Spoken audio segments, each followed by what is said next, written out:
प्रधानमंत्री मोदी 2 दिन के दौरे पर साइप्रस में थे। वहां के राष्ट्रपति निकोस ने एयरपोर्ट पर रेड कार्पेट बिछा करके उनका स्वागत किया। इसके बाद मोदी साइप्रस के लिमासोल गए। होटल के बाहर भारतीय समुदाय से मुलाकात हुई, बच्चों को दुलार किया, साथ ही भारत माता की जय के नारे लगाए। दोनों देशों के व्यापार को बढ़ावा देने के लिए प्रधानमंत्री मोदी और साइप्रस राष्ट्रपति के बीच एक अहम बैठक हुई। लेकिन क्या आपको पता है, साइप्रस की आबादी महज 13 लाख ही है। ये ठीक उतनी ही आबादी है जितनी आबादी हमारे देश के किसी छोटे शहर या कस्बे की होती है। यहाँ साइप्रस भले ही छोटा और कम चर्चित देश है, लेकिन भारत की स्ट्रेटेजिक इंपॉर्टेंस के लिहाज से ये बहुत मायने रखता है। इस बात का अंदाजा आप सिर्फ इस बात से लगा सकते हैं कि ये देश पाकिस्तान के खास तुर्की का पड़ोसी मुल्क भी है। इसका भी तुर्की से 36 का आंकड़ा है। आज इसी पर चर्चा हम करेंगे कि साइप्रस से प्रधानमंत्री मोदी ने आखिर क्या कुछ साधा है। तो साइप्रस और तुर्की के बीच जो तनाव है वो दशकों पुराना है। साल 1974 में तुर्की ने साइप्रस के उत्तरी हिस्से पर कब्जा कर लिया, जिसे आज भी अंतर्राष्ट्रीय समुदाय अवैध कहता है। तुर्की जो कि पाकिस्तान का करीबी दोस्त है, भारत के खिलाफ कई मंचों पर जैसे कि कश्मीर मुद्दे पर बोलता रहा है। ऐसे में प्रधानमंत्री मोदी का साइप्रस जाना एक मास्टर स्ट्रोक है। ये तुर्की को सीधा संदेश है कि भारत अब न केवल जवाब देगा, बल्कि दुश्मन के दुश्मन को दोस्त बनाकर दुखती रख पर वार भी करेगा। आपको यहाँ ये भी बता दें कि इससे पहले पूर्व प्रधानमंत्री इंदिरा गांधी और अटल बिहारी वाजपेयी ने साल 1983 और 2002 में साइप्रस का दौरा किया, और इसके बाद आज यानी कि 23 सालों के बाद प्रधानमंत्री नरेंद्र मोदी साइप्रस पहुंचे हैं। साइप्रस यूएनएससी में स्थायी सीट के साथ साथ न्यूक्लियर सप्लाइज ग्रुप और इंटरनेशनल एटॉमिक एनर्जी एजेंसी में भारत की सदस्यता का लगातार समर्थक रहा है। इसके अलावा साइप्रस IMEC यानी कि Indian middle east Europe corridor का एक हिस्सा है। IMEC का मकसद भारत, मिडिल ईस्ट और यूरोप को जोड़ना है। साइप्रस दौरे के जरिए तुर्की को संदेश देने की कोशिश है। साइप्रस के बड़े इलाकों पर तुर्की का जबरन जो कब्जा है वो है उत्तरी साइप्रस को तुर्की ने तुर्की गणराज्य उत्तरी साइप्रस नाम दिया है। 1974 में तुर्की की सेना ने इस पर कब्जा किया। साइप्रस के साथ एकजुटता से तुर्की को संदेश देने का काम किया जा रहा है। अक्षय राय मेरे सहयोगी समय कनेक्टर है। अक्षय, एक तीर से 2 निशाने साधने की कोशिश, एक तो व्यापार है, दूसरी तरफ जो पाकिस्तान है, जो तुर्की है, उसको सीधा सीधा संदेश है कि जो भी भारत के खिलाफ रहेगा वो दोस्ती के तौर पर उनके साथ रहेगा जो भारत का साथ देता है, लेकिन दुश्मन के साथ भी उस तरीके से खड़ा रहेगा उस देश के जो उनको नुकसान पहुंचा रहा है।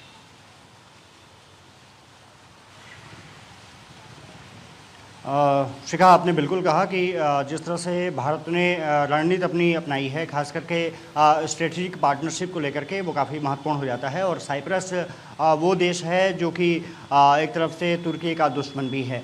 कहते हैं कि जो किसी का दुश्मन होता है वो दोस्त अगर बन जाए तो फिर दुश्मन पर वार करने में निश्चित रूप से आसानी होती है, और ये बात साइप्रस और तुर्की पर लागू होती है। साइप्रस हमारा दोस्त है। तुर्की इस समय निश्चित रूप से विवादों में इसलिए है क्योंकि उसने पाकिस्तान का ऑपरेशन सिंदूर के समय खुल करके समर्थन किया। उसके ड्रोन्स सामने आए, उसको हालांकि भारतीय सेना ने मार गिराया, लेकिन कहीं ना कहीं तुर्की का जो दोहरापन था वो निश्चित रूप से उभर के सामने आए, और इसलिए साइप्रस का प्रधानमंत्री का दौरा काफ़ी महत्वपूर्ण है। और उनके राष्ट्रपति निकोस क्रिस्टोडोलिस के साथ जो मुलाकात रही है, जो बातचीत रही है, वो काफ़ी बेहतरीन दौर से गुजरी है। 2 दिन के दौरे पर प्रधानमंत्री का एक तरफ जहां भारतीय डायस्पोरा ने बेहतरीन तरीके से स्वागत किया, उनसे तमाम चर्चाएं की, वहीं राष्ट्रपति के साथ उनकी जो मुलाकात रही है, द्विपक्षीय वार्ता रही है, वो काफ़ी कुछ महत्वपूर्ण रही है। यूनाइटेड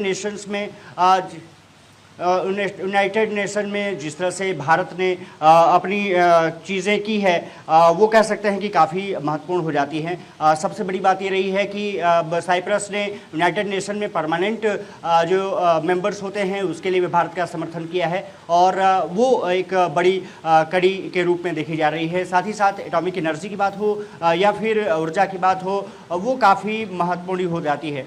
शिखा, कह सकते हैं कि आने वाले समय में ये देखना दिलचस्प होगा कि किस तरह से ये पार्टनरशिप आगे बढ़ती है। लेकिन ऊर्जा के क्षेत्र में बात करें, सुरक्षा के क्षेत्र में बात करें, रक्षा के क्षेत्र में बात करें, ये तमाम ऐसी बातें रही हैं जो कि दोनों देश एक दूसरे के नज़दीक आ रहे हैं। खास करके जिसका आपने जिक्र किया, आर्थिक कॉरिडोर, पश्चिम एशिया इस समय युद्ध से प्रभावित है, दूसरी तरफ यूरोप का इलाका भी उससे प्रभावित कहीं ना कहीं नजर आता है। वो एक शांति के तौर पर इन दोनों देशों की यात्रा को समझा जा सकता है और जो आर्थिक कॉरिडोर है उसको और बेहतर करने में कामयाबी मिल सकती है इन दोनों देशों के आज की द्विपक्षीय वार्ता से साफ होता है। दूसरी तरफ साइप्रस ने जिस तरह से प्रधानमंत्री नरेंद्र मोदी का वहाँ के सर्वोच्च सम्मान से नवाजा है, प्रधानमंत्री ने साफ तौर पर कहा कि ये सिर्फ मोदी का सम्मान नहीं बल्कि 140 करोड़ से ज़्यादा जो भारतीय हैं उनका सम्मान है। तो एक तरफ तो स्ट्रेटेजिक पार्टनरशिप है, दूसरी तरफ एक प्रतिबद्धता है कि हम आगे किस तरह से बढ़ सकते हैं। प्रधानमंत्री नरेंद्र मोदी ने ये भी कहा कि ये युग युद्ध का नहीं है, इससे आगे बढ़ कर के सोचना होगा और पार्टनरशिप खास करके आर्थिक मोर्चे पर किस तरह से बढ़ाई जा सकती है, रक्षा मोर्चे पर किस तरह से बढ़ाई जा सकती है, इसके लिए महत्वपूर्ण है। और कह सकते हैं कि साइप्रस का दौरा अब प्रधानमंत्री का खत्म हो चुका है। आने वाले समय में वो कनाडा जा रहे हैं, जिससे कि कुछ महीनों पहले तनाव की स्थिति थी, लेकिन वहाँ पर बड़े देशों के साथ वो बैठक करते हुए नजर आएंगे और ये कहा जा रहा है कि उस बैठक के दौरान राष्ट्रपति डोनाल्ड ट्रंप से, अमेरिकी राष्ट्रपति से भी उनकी चर्चा हो सकती है। फिलहाल अगर साइप्रस की बात करें तो एक तरफ से कह सकते हैं कि भूमध्य सागरीय जो क्षेत्र है, यूरोपीय यूनियन के साथ जो संबंध है वो और मजबूत दिशा में निश्चित रूप से इस दौरे के पास आगे बढ़ेंगे, क्योंकि जो साइप्रस रहा है वो यूरोपियन यूनियन का भी एक सदस्य रहा है और साथ ही साथ वहाँ जो स्ट्रेटेजिक पार्टनरशिप रही है वो दोनों देशों के बीच में काफी बिल्कुल जाहिर है अक्षय, और आपने यूरोपियन यूनियन का हिस्सा चूंकि साइप्रस है और हम सब ने देखा है कि भारत कैसे फ्री ट्रेड एग्रीमेंट का जिक्र करता रहा है, इसकी कोशिशें होती रही है यूरोपियन यूनियन के साथ मिलकर के, तो जाहिर है कहीं ना कहीं साइप्रस की भूमिका इसमें भी महत्वपूर्ण हो सकती है। बहुत महत्वपूर्ण होने वाली है और कहते हैं कि जो आर्थिक कॉरिडोर है जब वो ओपन होता है तो सिर्फ एक देश को उससे लाभ नहीं मिलता, भारत को ही लाभ नहीं मिलेगा बल्कि साइप्रस को उसका एक बहुत महत्वपूर्ण हिस्सा जाएगा। और प्रधानमंत्री नरेंद्र मोदी ने कहा कि क्योंकि हम अभी तक बहुत ज़्यादा व्यापार नहीं कर रहे थे, लेकिन इसको व्यापार को बढ़ाने की ज़रूरत है। यानी कि आप डिफेंस सेक्टर में बात कीजिए, एनर्जी सेक्टर में बात कीजिए, औद्योगिक क्षेत्र में बात कीजिए, भारत कहीं ना कहीं साइप्रस में सहयोग करते हुए दिखेगा। सबसे बड़ी बात यह है कि जिस तरह से राष्ट्रपति निकोस क्रोल्डर्स के साथ प्रधानमंत्री ने उस क्षेत्र का दीदार किया जो कि पहाड़ के पीछे है और जो तुर्की ने अवैध कब्जा कर रखा है। राष्ट्रपति निकोस ने प्रधानमंत्री को वो तस्वीरें भी दिखाई, वहाँ पर स्ट्रेटेजिक पार्टनरशिप निश्चित रूप से सामने आई है। तुर्की को भी एक साफ संदेश है कि आप अगर हमारे दुश्मन देश को मदद करते हुए दिखेंगे तो हम भी कुछ आगे चल करके इस तरह की बातें कर सकते हैं। और ये कहीं ना कहीं तुर्की को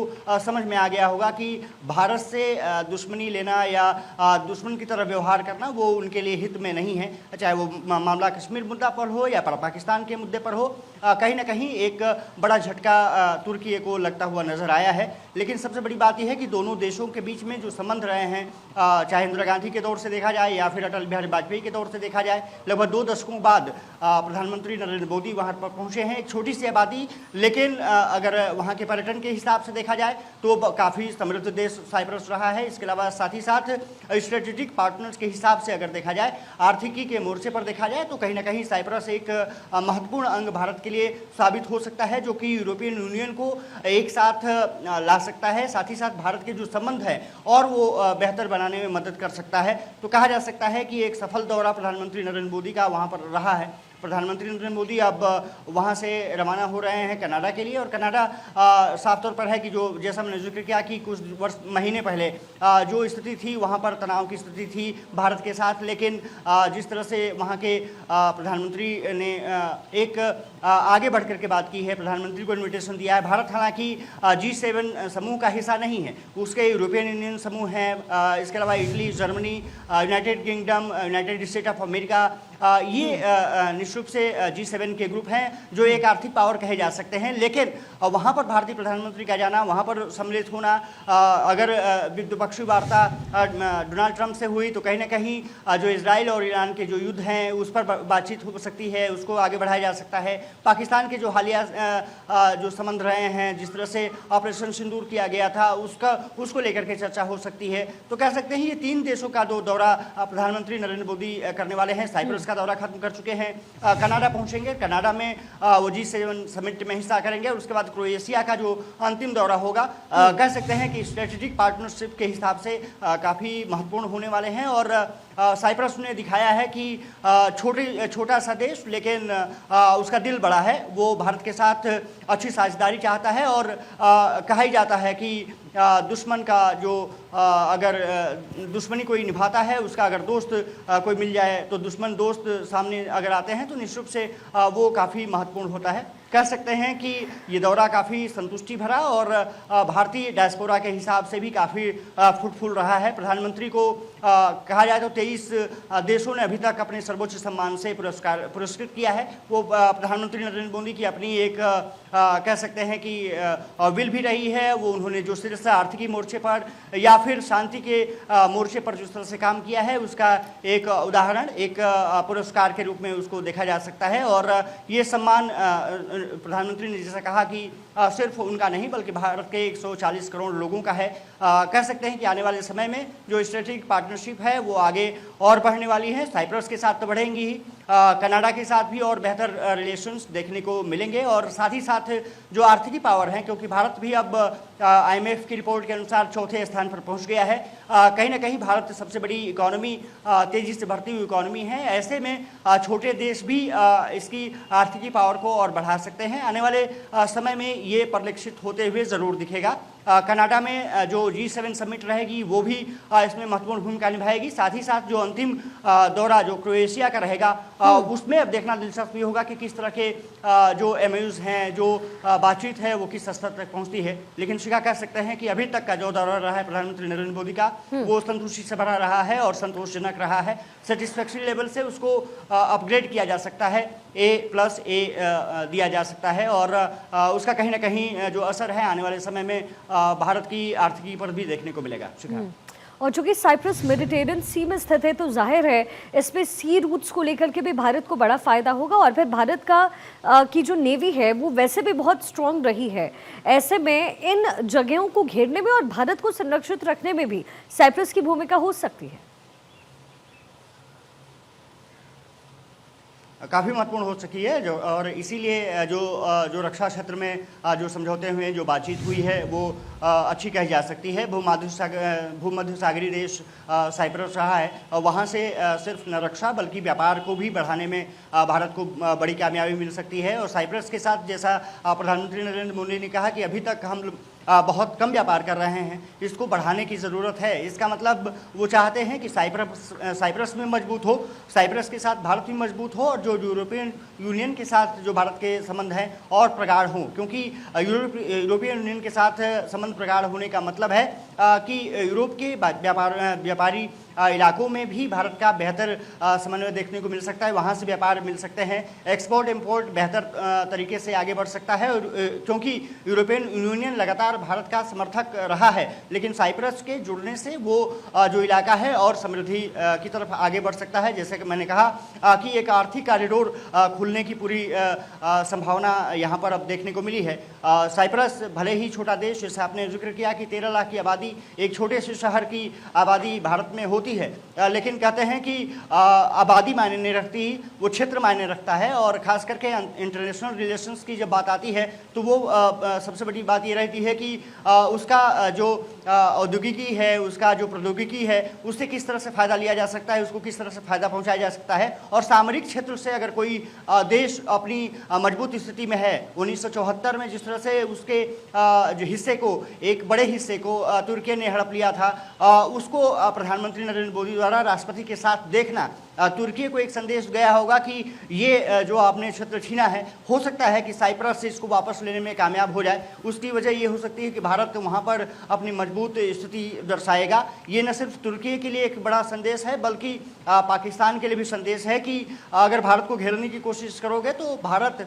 चौतरफा घेरेगा और घर में घुस करके मारने की क्षमता रखता है। तो तुर्की को एक संदेश तो दे दिया गया है साइप्रस की धरती से, लेकिन अब यही है कि निकोस क्रोटिलियस के साथ जो बातचीत हुई है वो अब आने वाले समय में किस तरह से आगे बढ़ती है। माना जा रहा है कि जल्द ही साइप्रस के राष्ट्रपति निकोस भारत दौरे पर भी होंगे और यहाँ पर जो एक दोस्ती का नया आयाम बढ़ते हुए दिख रहा है वो और विस्तार ले सकता है और यूरोपियन यूनियन के साथ जो संबंध हैं और बेहतरीन तरीके से आगे बढ़ सकते हैं। आर्थिक कॉरिडोर जब जिस तरह से खुलेगा कहीं ना कहीं उसका असर अन्य देशों पर भी पड़ेगा, चाहे वो ब्रिटेन हो या फिर आने वाले जो अन्य देश रहे हों, शायद इटली की बात रहे हो, जर्मनी की बात रही हो या फिर यूनाइटेड स्टेट या यूनाइटेड किंगडम की बात रही हो। जाहिर है, लेकिन अभी आगे जो यात्रा है प्रधानमंत्री मोदी की वो किस लिहाज से महत्वपूर्ण है अक्षर? देखिए, सबसे बड़ी बात यह है कि अब जो यात्रा होने जा रही है वो कनाडा की होने जा रही है। कनाडा आपने देखा होगा कि यहाँ पर उनके तमाम जो उच्चायोग थे, भारत को यहाँ से हटाना पड़ा था। सिख जो आतंकवाद था वहाँ पर एक बड़ा मोर्चा उभर रहा था। भारत ने उस पर जो जिस तरह से निज्जर हत्याकांड मामले सामने आया उसको लेकर के कहीं न कहीं तनातनी की स्थिति रही, लेकिन क्योंकि वहाँ पर नेतृत्व परिवर्तन हुआ, मार्क कार्नी यहाँ पर हिस्सेदार बनकर के आए, एक नेतृत्व करता मिला और उसके बाद G7 ग्रुप जो समिट होने जा रही है उससे कहीं ना कहीं कनाडा के साथ संबंध को और मजबूती मिलती हुई दिखेगी और हो सकता है कि जो राजनयिक मोर्चे पर कोई अलग स्थिति पैदा करने की कोशिश की जा रही थी वो हो सकता है सुधार की स्थिति की तरफ आगे बढ़े। और जैसा मैंने जिक्र किया कि राष्ट्रपति ट्रंप के साथ वहाँ पर मुलाकात हो सकती है। रूस यूक्रेन के साथ साथ जो इजराइल और ईरान का जो युद्ध इस समय चरम पर है उसको लेकर के चर्चा की जा सकती है।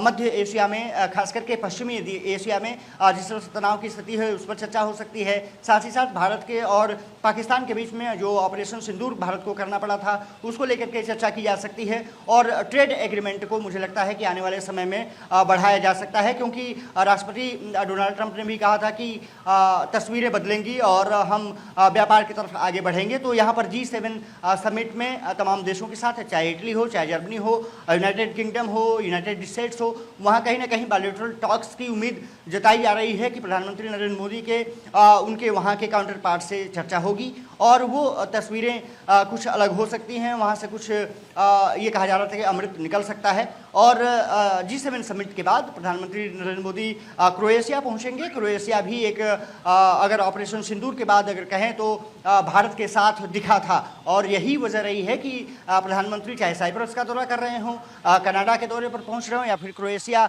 अंतिम दौरा होगा जो कहा जा रहा है कि 18 तारीख को क्रोएशिया पहुंचेंगे और वहाँ पर भी बायलैटरल टॉक्स के साथ साथ औद्योगिकी पर, प्रौद्योगिकी पर, साथ ही साथ पर्यटन और रक्षा क्षेत्र में चर्चा हो सकती है। और उसके बाद 18 तारीख के बाद 19 तारीख को कहा जा रहा है प्रधानमंत्री स्वदेश लौटेंगे। मुझे लगता है कि इन तीनों देशों की यात्रा से बहुत कुछ भारत को मिलने जा रहा है और भारत जो अपने विकास की रफ्तार को तेज़ गति देना चाहता है, विकसित भारत की जो परिकल्पना प्रधानमंत्री नरेंद्र मोदी ने की है वो उसमें कहीं ना कहीं एक कदम आगे बढ़ने में कामयाबी मिल सकती है। शिखा, ये है कि ये कूटनीति के लिहाज से भी ये बहुत महत्वपूर्ण है क्योंकि एक तरीके से तुर्की को संदेश है और तुर्की को संदेश के साथ साथ ये पाकिस्तान को भी हिदायत है कि अगर पाकिस्तान की तरफ से और तुर्की की तरफ से अगर इन मामलों पर संबंध स्थापित किए जाते हैं कि भारत को परेशान करना है तो भारत भी चुप नहीं बैठने वाला है। तुर्की पाकिस्तान की मदद करेगा और साइप्रस की मदद करेगा भारत, और ऐसे में परेशानी का सबब सबके लिए बनेगा।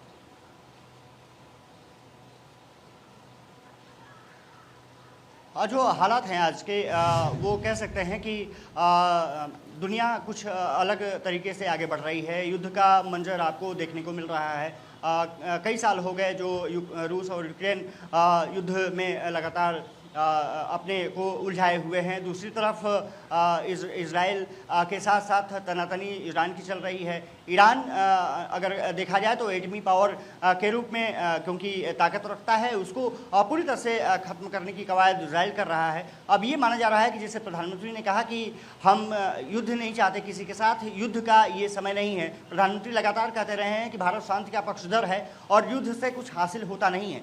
ऐसे में उन देशों के लिए भी, शायद इजराइल हो या ईरान हो, एक संदेश देने की कोशिश है। और तुर्की को तो संदेश साफ तौर पर है कि अगर आप हमारे दुश्मन के साथ मिलकर के हमें परेशान करने की कोशिश करेंगे तो हम आपके दुश्मन को अपना दोस्त बनाएंगे और आपको निश्चित रूप से उसका खामियाजा भुगतना पड़ेगा। तो साइप्रस को तो एक तरफ से ताकत मिली ही है भारत के साथ के सहयोग से, लेकिन कहीं ना कहीं तुर्कियों को भी अंदेशा हो गया होगा कि रणनीतिक हिसाब से, कूटनीतिक हिसाब से भारत आगे बढ़ रहा है और उसे उलझना कहीं ना कहीं कामयाबी की दिशा में उसको आगे नहीं बढ़ा पाएगा। यही वजह रही है कि जो तुर्की है अभी तक इस पूरे मसले को लेकर के शांत बैठा हुआ नजर आ रहा है, क्योंकि उसको पता है कि भारत की ताकत क्या है और जिस तरह से उसके ड्रोन्स को भारत ने यहाँ पर भारत की सेनाओं ने मार गिराए, उससे भी तुर्की को बहुत बड़ा आघात लगा था। पाकिस्तान को तो आघात लगा था, तो तुर्कियों को भी आघात लगा था। ऐसे में अब जिस तरह से आने वाले समय में यही डिप्लोमेटिक रिलेशंस है, किस तरह से देशों के साथ आगे बढ़ते हैं। प्रधानमंत्री नरेंद्र मोदी की यही कोशिश है कि आने वाले समय में डिप्लोमेटिक रिलेशंस को और मजबूत किया जाए।